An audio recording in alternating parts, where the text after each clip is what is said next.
kita pergi kepada menu utama. So kalau awak tengok kat sini, semua bab ada telah disediakan oleh kelas Maya. Ada tahun 4, 5 dan 6. So kita akan go through semua. InsyaAllah sempat. Kita go through semua. Ada setengah bab kita tak jawab soalan. Kita tengok konsep saja. Ada setengah bab kita akan jawab soalan lah.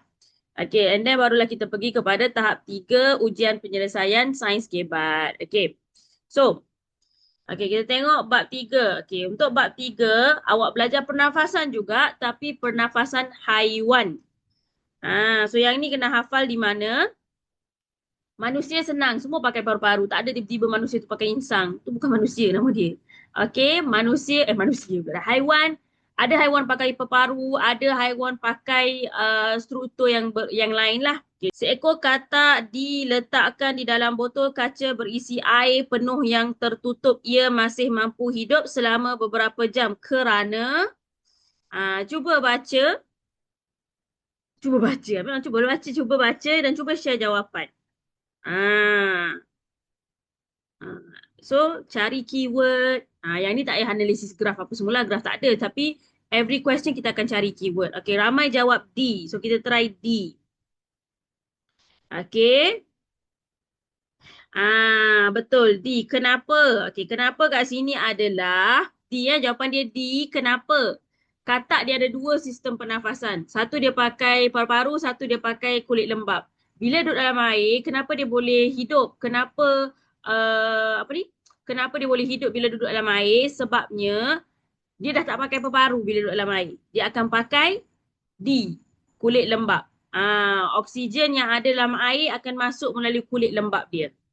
Kalau duduk dalam air pakai paru-paru tersedak nanti dia tak adalah gurau je. Pergi kepada bab 5, sifat cahaya.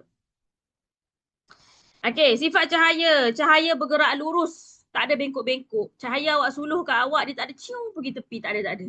Tu pelik tu cahaya kalau macam tu. Cahaya tidak boleh membelok. Oleh itu, apabila awak halakan cahaya terhadap sesuatu benda yang legap, dia akan dihalang. Menghasilkan bayang-bayang. Mentol di dalam litar selari didapati menyala jauh lebih terang berbanding mentol di litar bersiri walaupun menggunakan bateri yang sama. Kenapa? So kat sini pun boleh pakai awak cari kata kunci kan. Lepas tu pakailah tips penyingkiran tu. Contoh, yang D tu memang boleh buang yang D tu.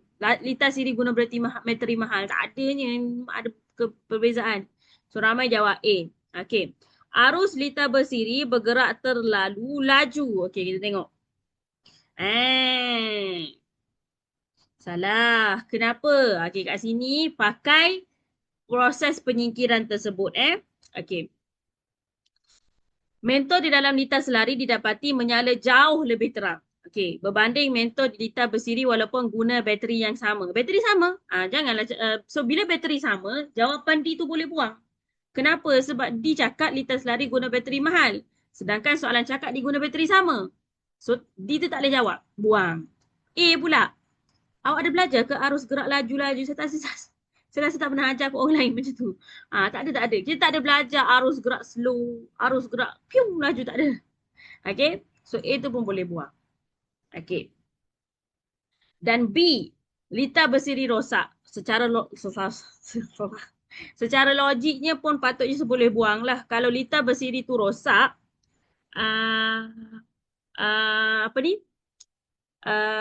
mentol di litar bersiri langsung ada bila dah rosak dia tak okey.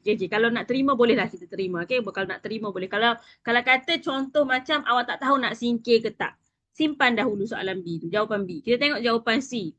Setiap cabang dalam litar selari mendapat voltan elektrik yang penuh secara terus. So kenapa? Kita tengok kat sini kembali jap Okey, litar bersiri ni laluan dia satu arus.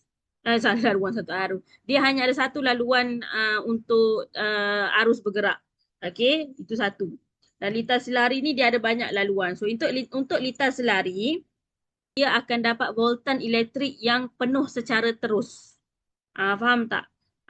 So walaupun awak pakai bateri yang sama, dalam litar bersiri kita akan bagi-bagikan dia punya voltan tersebut. So sebab tu dia malap sedikit.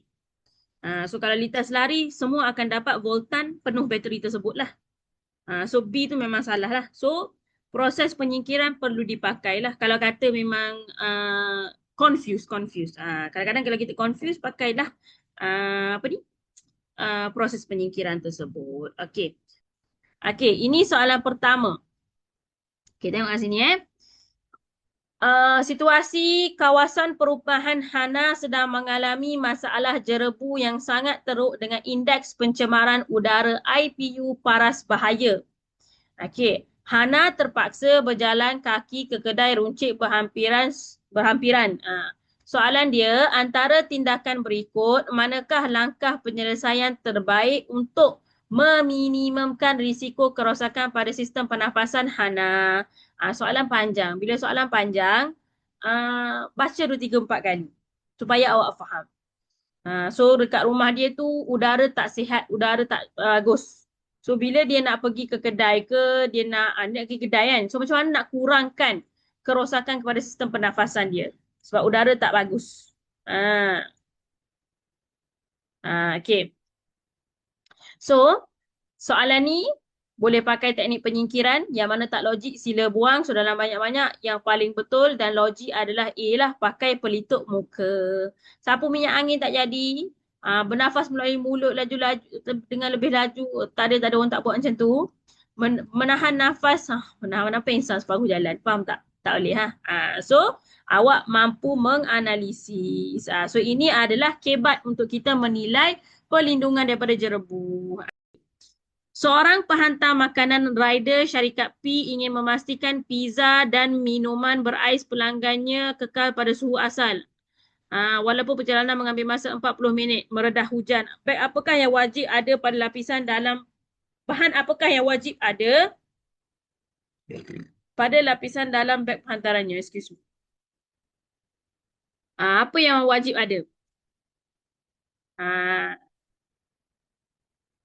Ni tadi apa ni? Ni tadi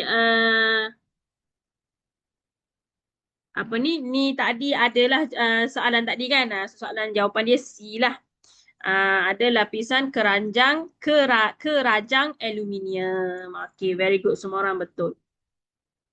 Ahli astronomi membelanjakan berbilion ringgit untuk menghantar teleskop angkasa James Webb JWST jauh ke angkasa lepas dan bukan membina teleskop gergasi tersebut di atas gunung di permukaan bumi. Dia nak hantar teleskop keluar.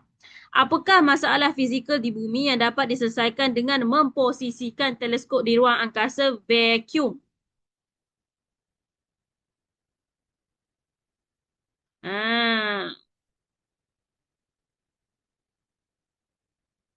D, B.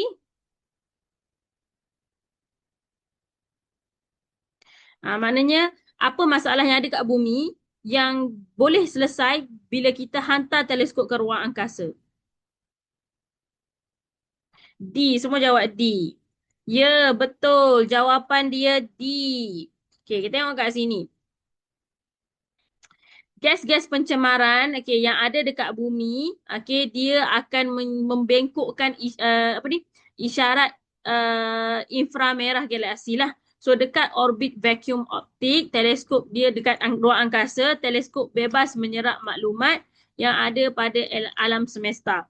So kat sini dia adalah soalan kebat bab 10 di mana kita menganalisis pemahaman angkasa, pemahaman halangan optikal biasan gas kanta atmosfera bumi berbanding rakam lensa vacuum ruang kosmos. Okay. Faham tak?